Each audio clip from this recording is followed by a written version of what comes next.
दुनिया में 8 बिलियन लोग हैं, उनमें से फुटबॉल खेलने वाले कुछ करोड़ों लोग, और फिर उनमें से कुछ वर्ल्ड क्लास प्लेयर्स निकल के आते हैं फुटबॉल फील्ड में, और आज उनमें से ही एक प्लेयर की बात होगी। Kvaratskhelia! Wow!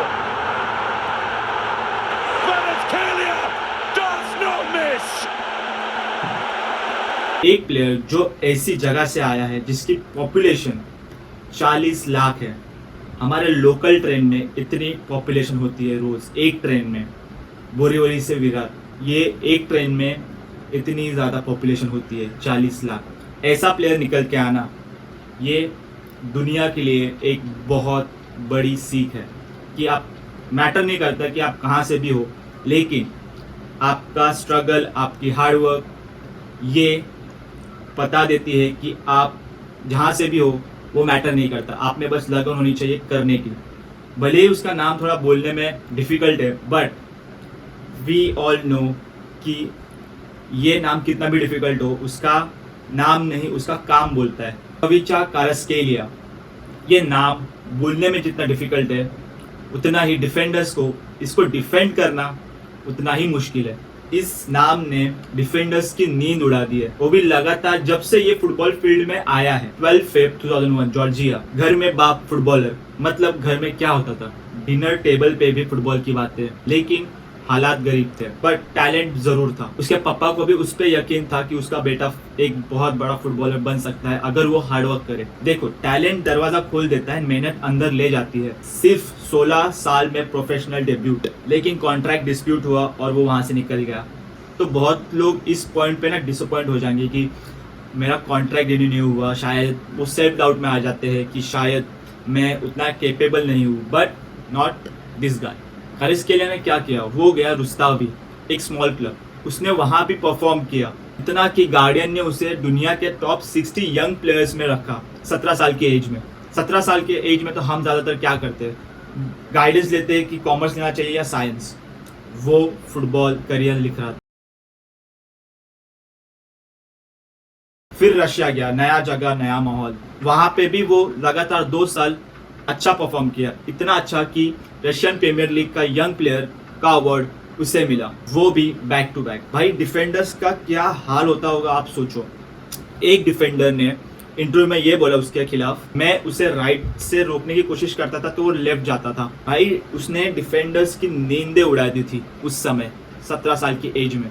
फिर ईयर आया 2022, रशिया यूक्रेन वॉर। फीफा ने अलाउ किया कि फॉरेन प्लेयर्स वो अपना कॉन्ट्रैक्ट छोड़ सकते हैं। बहुत प्लेयर्स रुके, क्वारात्स्केलिया वापस आ गया, एक छोटा क्लब, एक कम सैलरी। फिर क्वारात्स्केलिया के घर पे इटली से एक कॉल आता है। उस कॉल में बताया गया था कि उसे एक लेजेंड को रिप्लेस करना है। लोरेंजो इंजेंगी, एक आइकॉन, एक लेजेंड, एक क्लब लेजेंड, एक कैप्टन, उसकी जगह लेनी थी उसे। ये तो वही बात हो गई कि मैंने एक बंदे को बोला तू अमिताभ बच्चन को रिप्लेस कर रहा है, तो नहीं इम्पॉसिबल है, राइट। पर क्वारात्स्केलिया मैच में उतरते ही ऐसे खेलने लगा, इतने स्पीड से भागा कि मैच के बाद उनके फैंस ने बोला कि यार कौन इंजेंगी, इंजेंगी को लोग भूल गए, sorry the club legend, but हमें इस बंदे से प्यार हो चुका है। ये नापोली के फैंस के वर्ड्स हैं। अपने पहले ही सीजन में सीरिया ए का टाइटल नापोली ने जीता, और किसने जितवाया, इस बंदे ने। 33 साल बाद क्वारात्स्केलिया बना Serie A MVP player of the year. आप सोचो, एक बंदा एक छोटे से नेशन है जिसकी पॉपुलेशन 40 लाख है, वहाँ से उठकर आया, वॉर की सिचुएशन में वो क्लब छोड़ के फिर से जॉर्जिया आया, अपने करियर को थोड़ा रिस्क पे रख के आया, फिर नेपोली ज्वाइन किया। नेपोली को उसने 33 साल बाद लीग जितवाया, और वहाँ पे उसने प्लेयर ऑफ द ईयर भी जीता। क्या स्टोरी है गाइस। और फिर नेपोली फैंस ने उसे एक नया नाम दिया, कार्वाडोना, यानी डियागो माराडोना का नाम। They call you Maradona, and every game you go on the pitch, you have to show them that you are really. जो उस सिटी का गॉड है। सोचो, जिस शहर में मैराडोना को भगवान माना जाता है, उसी शहर में क्वारात्स्केलिया को उसका नाम दिया गया। एक 21 साल का लड़का 40 लाख के पॉपुलेशन वाले देश से निकलकर मैराडोना की विरासत संभाल रहा है। अब यहाँ एक ट्विस्ट है, जब वेरेस्केलिया सुपरस्टार बना, पैसा आया, ऑप्शंस आए, बड़े क्लब से बहुत ऑफर्स आए, पर उसने जॉर्जिया का कैप्टन बनना नहीं छोड़ा। 40 लाख की पॉपुलेशन, यूरोपियन फुटबॉल में जीरो हिस्ट्री ऑफ जॉर्जिया, और 2024 में जॉर्जिया पहली बार यूएफा यूरो चैंपियनशिप में आई। पहली बार गाइस, यस पहली बार। और वो भी किसको हरा के? पोर्चुगल को, रोनाल्डो वाली पोर्चुगल। रोनाल्डो जो वेरेस्केलिया का चाइल्डहुड आइडल था, उसी के देश को हरा कर वो क्वालिफाई कर दिया। फिर 2025 साल आता है और इसी साल से कैरेस्केलिया को जो भी आप नाम बोल दो, उसे एक वर्ल्ड क्लास प्लेयर का टैग मिल जाता है ऑफिशियली। 70 मिलियन में पीएसजी ने इस प्लेयर को खरीद लिया था और यहाँ भी उसने वही किया जो वो हमेशा करता आ रहा था। We cannot forget the Champions League final of that year. Now they come once more, and Dembele's got Kvaratskhelia in, and he's bearing down on goal, and it's 4-0.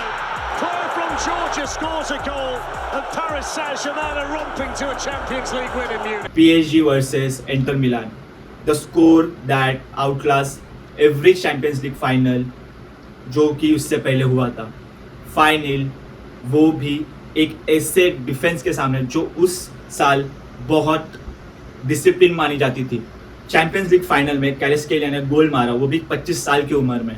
Inter के डिफेंडर्स तो सोच के भी घबरा जाते हैं अब तो कि उनके साथ क्या हुआ फाइनल में, उन्होंने क्या देखा। वो टीम पूरी तरह से आउटक्लास हो गई थी इन एवरी एक्सपेक्ट। और एक सेकेंड, मैं तुमसे एक सीधा सवाल पूछता हूँ। इंडिया की पॉपुलेशन 1.4 बिलियन है, जॉर्जिया की पॉपुलेशन 40 लाख। जॉर्जिया ने एक चैंपियंस लीग विनर दिया, सीरिया ए एमवीपी दिया, कार्वाडोना नाम दिया, और हम 1.4 बिलियन में क्या दे रहे हैं। मैं ब्लेम नहीं कर रहा किसी को, मैं बस ये पूछ रहा हूँ कहीं ऐसा तो नहीं कि हम अपनी पॉपुलेशन के पीछे छुप रहे हैं कि भाई इतने लोग हैं, कंपटीशन बहुत है, मैं क्या कर सकता हूँ। कैरेस्केलिया के पास कोई एक्सक्यूज नहीं था, छोटा देश, कम रिसोर्स, वॉर के वक्त करियर रुकने वाला था, contract dispute and what not, पर हर बार उठा, हर बार खेला, हर बार रेडी था। जिंदगी में मौका सिर्फ एक बार मिलता है गाइस, पर वो मौका तभी फायदा देता है जब तुम रेडी हो। अगर इस वीडियो में तुम्हें कुछ फील करवाया तो लाइक करो, शेयर करो, क्योंकि 40 लाख के देश से एक लड़का निकल कर चैंपियंस लीग जीत सकता है, वो भी अभी दूसरी बार जीतने वाला है वो। तो यार तुम्हें कौन रोक रहा है? सोचो जरा इसके बारे में।